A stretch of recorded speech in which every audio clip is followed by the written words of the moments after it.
Hi, and thank you for joining our Ask the Candidate series. Today I have with me Kate Richardson, who is a member of the Shooters, Fishers and Farmers Party. Thank you for joining me, Kate. Thank you. Thanks for having me. My pleasure. And we'll get right into it. So firstly, can you please describe your vision of the future of the electoral district of Dubbo? Okay, so my vision for the future of Dubbo would be one where the elected member was open, honest and prepared to listen and speak to all people that live within the electorate, to try and understand or get a better grasp on their concerns and their worries. Because at the moment, everybody's got worries. Everybody's worried financially and where things are going to stop. So my future would be where we have my vision. We have perfect roads. We have a hospital that's fully staffed. We can ring a doctor and get an appointment whenever we need one.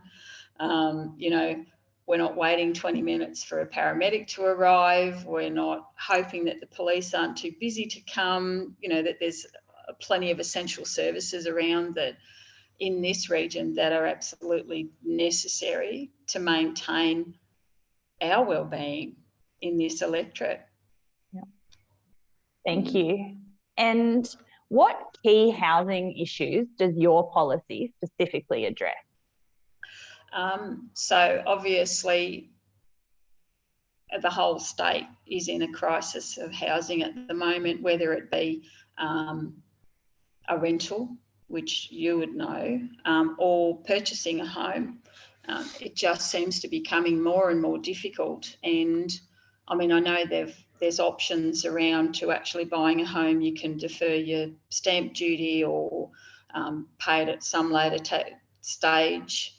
I don't know if that's helping the situation, whether it's bringing more people in and therefore clogging up their whole housing market and the rental market, and housing prices are just ridiculous all over the state at the moment. Looking at it from my perspective, the price of housing is just, it's unbelievable because there's nothing available. Obviously, it's supply and demand. The house prices go up. So, so our policies on housing is obviously we'd love to have more affordable housing built. And I suppose that leads into the next question about the biodiversity.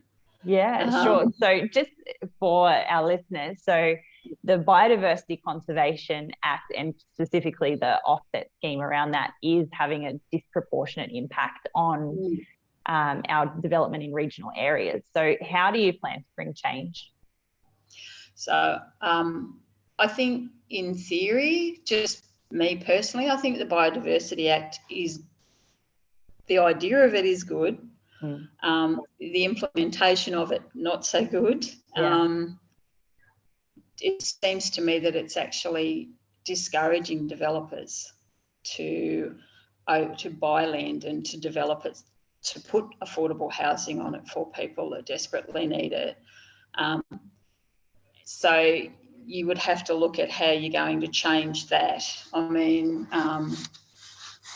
obviously, I'm not in a position where I can form government, like my party can't form government on our own. So basically all we can do is hammer the government that's in to do the right thing, because it's just making it harder and harder to actually get businesses out to regional New South Wales to develop. And the more businesses you have here, the more land that opens, that developers can open, houses can be built, you'll just attract more and more people and it will be a flow-on effect. So, it just needs to be looked at a lot better than it is, Thank you for explaining. And what professional experience do you have professional experience and history do you have that qualifies you to hold a paid position of state influence? I love this region. I was born in this region. I grew up, spent most of my life here. All my family's here. We're been here since one of the earliest settling families in the district. I have a passion for this place. It's just, you know, it's a great place to live. It's a great place to bring your kids up.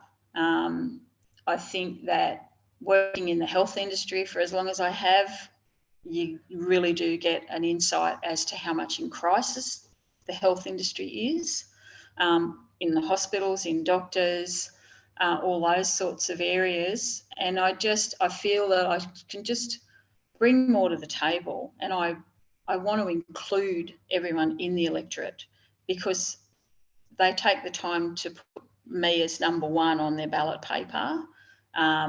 So therefore, I really feel that whoever is elected takes the time to get to know the people in your electorate. And I just believe communication is very, very important. Qualifications, no, didn't go to university, just a passion for politics and doing the right thing. Thank you for sharing. And what specific benchmarks will you use to determine that your time in office was successful? If I can look back at my time in office and I know that I've achieved what I have promised people in this electorate I can achieve within a realistic time frame, and also monetary wise, if I can look back on that and go, yep, I did this, I got this for the electorate, or I helped these people. It doesn't have to be for the whole electorate, just individual people. If I can look back on that and know that I've achieved something that way, then I'd probably go for another term.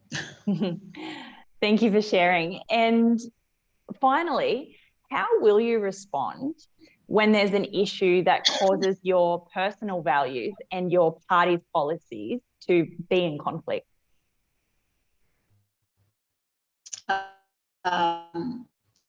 Yeah, well, party's actually got a pretty open policy, so you would be able to sit down with members of the party and just go, okay, this is my concern, you're telling me this, so how can we resolve this? How can we sort of sit down and mediate this as a healthy resolution for everybody, like for me and also for the other members of the party? So yeah, they're quite open to open discussion at all times, which is great. Thank you. Thank you for sharing. And Kate, thank you for joining us today and giving us that information. And yeah, thank you.